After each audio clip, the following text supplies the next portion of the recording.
ও মা, এই জামাটা আমি অনলাইন থেকে অর্ডার দিয়েছি, কেমন হয়েছে বলো তো?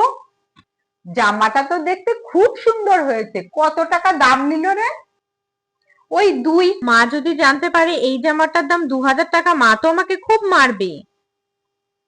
ওই তো 200 টাকা নিয়েছে, 200 টাকা। বাহ, জামাটার তো খুব কম দাম নিয়েছে রে মোনা। অনলাইন থেকে নিয়েছি তো, তার জন্য কমে পেয়ে গেছি। দুদিন পর যা হলো। এই মনা, তুই আগের দিন যে জামাটা কিনেছিস না, ওই জামাটা তো দিদির মেয়ের খুব পছন্দ হয়েছে। আর একটা কিনে দিস তো।